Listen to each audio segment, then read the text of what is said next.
গ্রেপ্তারের আগে বিক্রমপুরী ভাই একটা ভিডিও বার্তা দিয়েছেন।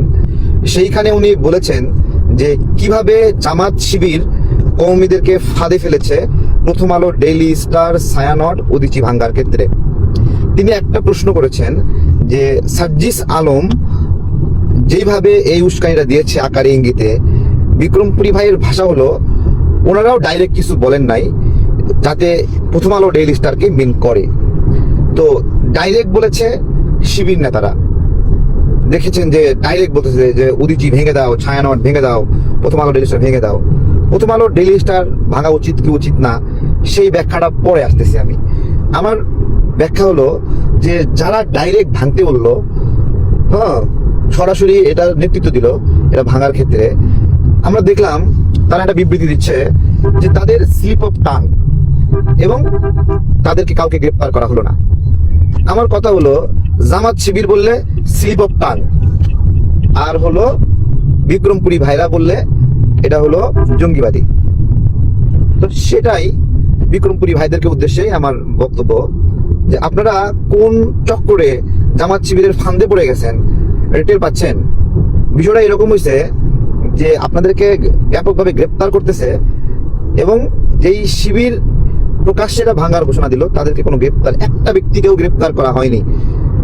তো এটা একটা বিষয় যে চরমনাই হুজুর বলছিল যে এই জামাত কিভাবে চক্রান্ত করে, এবং এটা একটা চক্রান্ত যে আমাদের কওমি ঘরানার মানুষগুলোকে একটা ফাঁদে ফেলা। এবং এই ফাঁদে ফেলার বিষয়ে আজকে বলতেছি, এইখানে আমাদের কওমি ভাইরা আপনার হলো ইলিয়াস পিনাকি, বিশেষত পিনাকির কথায় মোটিভেটেড হয়ে এই যে একটা ঘটনা ঘটালেন। তো আপনারা মুসলিম ইসলামিক মূল্যবোধকে চরমভাবে লালন করেন, এটা আমরা বিশ্বাস করি, এবং ইসলামিক মৌলিক চিন্তাগুলোকে আপনারা অনেক নিবিড়ভাবে চিন্তা ভাবনা করে এর নিগুড়তা নিয়ে কাজ করেন। তো আমার প্রশ্ন হলো যারা এই নিবিড়ভাবে পর্যবেক্ষণ করে নিগুড় তত্ত্ব নিয়ে আলোচনা করেন তারা পিনাকির কথায় মোটিভেটেড হয়ে এভাবে চলবে? আমি একটা কথা বলছি যে যদি এটা হয় ইসলামিক পুনর্জাগরণের আপনাদের লড়াই, তাহলে ইসলামিক পুনর্জাগরণের লড়াই আমাদের বিভিন্ন তত্ত্ব আছে, ডেমোক্রেসি সহ বিভিন্ন রকমের আছে, সেই জায়গায় হলে হিন্দু মুসলিম এগুলো আমরা ভাগ করি না, সকল ধর্মের মানুষ এক জায়গায়, ঠিক আছে? তো আমার প্রশ্ন হলো যে মুসলিম নবজাগরণ বা ইসলামিক জাগরণ, ইসলামিক নিগুড় তত্ত্ব নিয়ে যখন আপনারা লড়াই করবেন, সেই লড়াইয়ে মানে আমাদের কওমি হুজুররা পিনাকির কথায় মোটিভেটেড হবে যে একজন হিন্দু ধর্মাবলম্বী, অথবা সে পুরোপুরি হিন্দু ধর্মাবলম্বী না। আমার মনে হয় হিন্দুরা মানবে না যে পিনাকি একজন হিন্দু। আবার সে নিজেও বলেছে সে মুসলমান না, তাকে অনেকেই বলেছিল যে আপনি কেন ইসলাম গ্রহণ করেন না। উনি সেই জায়গাতে নোংরা ভাবে মা বাপ তুলে গালি দিয়েছিলেন যে ওনাকে কেন ইসলাম ধর্ম গ্রহণের কথা বলছে, তার মানে উনি মুসলিমও না। আমাদের এই সোসাইটিতে এমন কিছু নাস্তিক আছে যে নাস্তিকরা না হিন্দু না মুসলমান না, এরা বেসিক্যালি ওই যে মানে ওই শকুনের মতো। শকুন, একটা গল্প শুনলাম না আমরা, একজন ইনফ্লুয়েন্সার ভাই একটা বক্তব্য দিলেন, বাচ্চা শকুনের ইচ্ছা হয়েছে মানুষের গোস্ত খাবে। সেই বাচ্চা শকুন মায়ের কাছে বলেছে, মা একদিন তাকে গরুর গোস্ত এনে দিলেন, বাচ্চা শকুন বললো এটা তো গরুর গোস্ত। এরপরে মা শকুন একদিন শুকুরের মাংস এনে দিল, বললো এটা শুকুরের গোস্ত, তুমি আমাকে মানুষের গোস্ত খাওয়াও। তখন বাচ্চা শকুনের আবদার শুনে মা শকুন কি করলো, এক টুকরো গরুর গোস্ত মন্দিরে ফেললো আর এক টুকরো শুকুরের গোস্ত মসজিদে ফেললো। তারপরে মন্দিরওয়ালা মসজিদওয়ালা মারামারি লাগিয়ে দিল।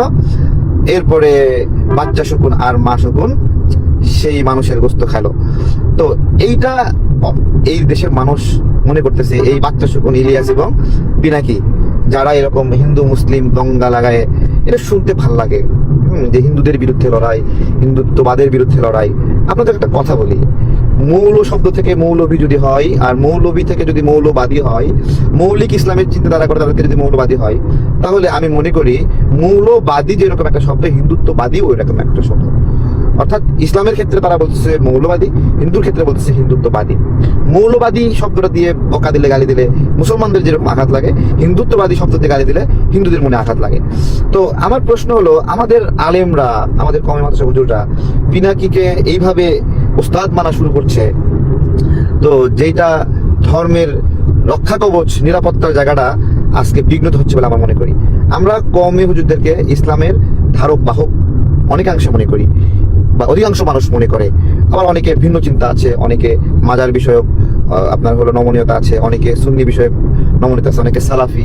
আমি সকল মত এবং মতকে শ্রদ্ধা রেখে বলছি যে এই যে একজন হিন্দু যে সঠিকভাবে হিন্দুত্ব পালনও করে না, সেই ব্যক্তিটা পুরো মুসলিম কমিউনিটির ব্রেন ওয়াশ করছে, তাদেরকে দিয়ে একটা মাদ্রাসার মানুষকে দিয়ে নিয়ে যায় এক জায়গায় মব সৃষ্টি করাচ্ছে, এবং তারা আর নিজেদের নিয়ন্ত্রণে নাই, নিজেদের ইচ্ছার নিয়ন্ত্রণে নাই, অন্যের বশবর্তী হয়ে গেছে। আজকে বিক্রমপুরী ভাই বলতেছে সেইটাই, যেই জামাত শিবির আমাদের আহ্বান জানালো এটা করার জন্য, ভাই কওমিরা কবে থেকে জামাত শিবিরকে ওস্তাদ মানা শুরু করলো যে জামাত শিবিরের আহ্বানে আপনারা এখানে মব করতে চলে গেছেন, তাই না? তো আশা করি সবার অনুধাবন হবে, অনুধাবন হলেই ভালো। কারণ আমাদের কওমি হুজুররা বা তাবলিগ অথবা আহলে সুন্নাহ অথবা সুন্নি যারা এই যে ধর্ম নিয়ে যে গোষ্ঠীগুলো কাজ করে, তারা মনে করে যে একজন মানুষ আওয়ামী লীগ হলেও সে তাবলিগ করতে পারবে অথবা সে কওমি মাদ্রাসার মানে হলো শিক্ষা নিতে পারবে, একজন মানুষ বিএনপি হলেও পারবে। অর্থাৎ তার ইসলামের জ্ঞান নেওয়া এবং ইসলামের চর্চার জন্য তার রাজনৈতিক পরিচয় ত্যাগ করাটা জরুরি না। ঠিক আছে, এখানেই জামাতের পার্থক্য হচ্ছে, মানে জামাতের মতে ইসলাম প্র্যাকটিস করতে হলে জামাত হইতে হবে, অন্য কোনো মতাদর্শ হলে সে ইসলাম প্র্যাকটিস করবে না। তো এটা একটা দৃষ্টান্ত হয়ে থাকলো, আমরা জানলাম, দেখলাম একটা দুর্বিষহ ঘটনা। এইটা পুরো বিশ্বের পরিমণ্ডলে আমাদের হুজুররা যেভাবে পজিটিভলি মানে ইসলাম ফোবিয়াকে দূর করে ধীরে ধীরে একটা পজিটিভ মানে ডিগনিটি অর্জন করছিল, এই অগ্নিকাণ্ড, এই ভায়োলেন্সে বিক্রমপুরী ভাইদেরকে যেভাবে জামাত মিসগাইড করেছে, পিনাকি ইলিয়াস মিসগাইড করেছে, এবং সারা ওয়ার্ল্ড ওয়াইড এটা প্রচার হয়েছে, একবারে বিশ্বের বাঘা বাঘা পত্রিকাগুলো প্রচার হয়েছে। ঠিক আছে, এইটা একটা কতটুকু ক্ষতি করেছে যে এরা বুঝতে পারবো না, মানে বলে বোঝানো যাবে না। তো আমার ভাইদের উদ্দেশ্যে আমাদের অনেক বেশি চাহিদা না। আমার কথা হলো যে আমরা আপনাদের কথাই চলতে চাই, আমাদের আলেমদের কথাই চলতে চাই, আমাদের কওমি হুজুরদের গাইডলাইন মেনে চলতে চাই।